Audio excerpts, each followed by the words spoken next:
The sound of a mop dragging across marble echoed through the towering lobby just before sunrise, a lonely, rhythmic sound swallowed by the vastness of the building. The city outside was still half asleep, but inside this glass and steel empire, one man was already invisible at work. He was a single dad janitor, shoulders bent from years of quiet labor, hands cracked from chemicals and cold water, cleaning floors no one noticed until they shone.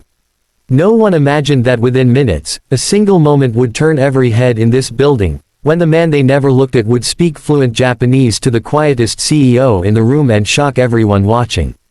If you believe in kindness, second chances, and the idea that every human being carries a hidden story, take a moment right now to like this video, comment your thoughts, share it with someone who needs hope, and subscribe to the channel. Your small action helps stories like this reach hearts that need them most. For years, his mornings had started the same way. He woke before dawn in a cramped apartment where the walls were thin and the silence felt heavy. His young daughter slept curled on a worn couch, her school bag already packed beside her. He made breakfast from whatever he could afford, braided her hair with careful hands, and walked her to the bus stop before reporting to work. By the time the city's most powerful executives arrived in polished shoes and tailored suits, he had already scrubbed their footprints from yesterday off the floors. He wore a faded uniform with his name stitched in crooked letters, but most people never bothered to read it. To them, he was just part of the building, like the elevators or the lights. This building housed a multinational tech corporation that had recently merged with a powerful Japanese firm. The merger was the talk of financial news, and everyone knew that the visiting Japanese CEO was brilliant, reserved, and notoriously private. Meetings were tense, translators hovered constantly, and even senior executives felt intimidated by the cultural gap. The janitor noticed these things quietly as he worked. He noticed the stress in people's shoulders, the way voices rose and fell behind glass walls, the way mistakes were whispered about in hallways. He also noticed something else that no one else seemed to care about: the loneliness in the visiting CEO's eyes when he walked through the lobby early in the morning, alone, hands folded neatly, gaze distant. The janitor kept his head down, moving methodically, because that was how he survived. He had learned long ago that drawing attention to himself only brought trouble. Years earlier, life had been very different. He had once been a promising student with dreams larger than this building. He had studied languages obsessively, fascinated by how words could connect worlds. Japanese had captured his heart after he stumbled upon an old film late one night while studying abroad on a scholarship. He learned the language not just from books, but from people, from culture, from long conversations and shared meals. He had even lived in Japan briefly, absorbing its discipline, its respect, its quiet strength. But life had intervened cruelly. A sudden illness took his wife, medical bills swallowed his savings, and responsibility pulled him out of that world and into survival mode. Degrees didn't pay rent. Grief didn't excuse absence. So he took the first job he could find, and then another, until janitorial work became his reality. In the corporate world above him, tensions were reaching a breaking point. A critical board meeting was scheduled that morning, one that would determine the future of thousands of employees. Miscommunication had already caused delays and near disasters. The Japanese CEO had grown increasingly withdrawn, frustrated by what felt like a lack of understanding and respect for nuance. Executives whispered that the merger might collapse. Translators struggled to keep up with the pace and complexity of discussions, and subtle meanings were lost in sterile phrasing. The janitor knew none of this officially, but he felt it in the air, the way storms announce themselves before the rain. As he cleaned near the conference wing, he noticed the Japanese CEO standing alone, staring at a large calligraphy artwork hanging on the wall. It was an old piece, decorative, chosen more for aesthetics than meaning. The CEO's expression was tight, almost pained, as if the characters carried a weight no one else in the building could see.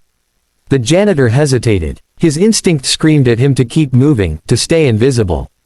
But something deeper stirred inside him, something he hadn't felt in years. A memory of who he used to be, of the man who loved language not as a tool, but as a bridge. Without planning it, without fully understanding why, he slowed his steps. The mob paused. And then, softly, respectfully, he spoke in Japanese, commenting on the calligraphy's deeper meaning and how it symbolized endurance through silence. The words came naturally, polished by years of study and life experience, carrying warmth rather than formality. For a heartbeat, the world seemed to freeze. The CEO turned slowly, eyes widening not in anger, but in pure shock. The lobby, moments ago empty, began to fill with early arriving executives who stopped mid-step when they heard what was happening. The janitor stood there, heart pounding, certain he had crossed an invisible line. He expected reprimand, humiliation, perhaps even dismissal. Instead, something extraordinary happened. The CEO's rigid posture softened. His face, usually controlled and unreadable, shifted into something like relief. For the first time since arriving, he was being truly understood without filters or distortion. What followed was not loud or dramatic, but its impact rippled through the room. The CEO listened intently as the janitor continued, explaining the artwork, the cultural context, and how misunderstanding small things often led to the collapse of much bigger ones. The janitor spoke with humility, never overstepping, never assuming importance. He spoke as someone who knew what it felt like to be unseen in a foreign place. The executives watched in stunned silence, their assumptions cracking in real time. The meeting that followed was unlike any other. The Japanese CEO requested that the janitor be allowed to remain nearby, not as a servant but as a cultural and linguistic bridge. The room shifted. Power dynamics trembled. The janitor stood at the edge, still holding his mop, feeling every eye on him. Fear mixed with something dangerously close to hope. As discussions unfolded, misunderstandings dissolved. Nuances were clarified. Tension eased. The merger that had seemed doomed began to stabilize, not because of aggressive negotiation, but because someone finally listened with empathy. News spread quickly through the building, then beyond it. People who had walked past the janitor for years without a glance now looked at him with curiosity, even respect. But the change that mattered most was internal. For the first time in a long while, he felt seen as a whole human being, not just a role. He thought of his daughter, of the stories he would tell her that night, of how he would explain that sometimes the parts of ourselves we hide are the very things the world needs most. The company offered him opportunities that day, training programs, a chance to formally step into a liaison role. He didn't accept immediately. Years of survival had taught him caution. But something had already shifted irreversibly. Even if he returned to cleaning floors, he would do so knowing his worth was not defined by a uniform. He returned home that evening to his daughter's laughter, to a small apartment that felt just a little brighter.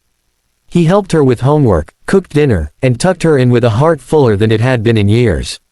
In the weeks that followed, the merger succeeded beyond expectations. The Japanese CEO became more open, more engaged, often crediting the importance of understanding people beyond titles.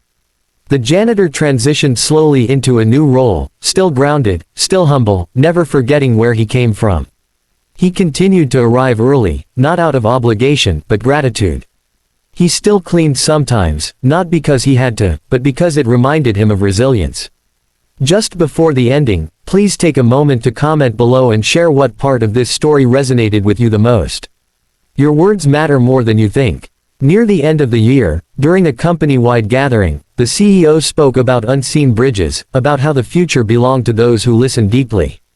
The janitor stood in the crowd, holding his daughter's hand, no longer invisible. His journey was not a fairy tale, but a testament to quiet perseverance. He had not been saved by luck, but by courage in a small moment, by daring to speak when silence felt safer. If this story touched your heart, if it reminded you that kindness and hidden potential exist everywhere, please like, comment, share, and engage with this video. Your support helps keep stories like this alive. Somewhere right now, another unseen person is waiting for their moment to be heard.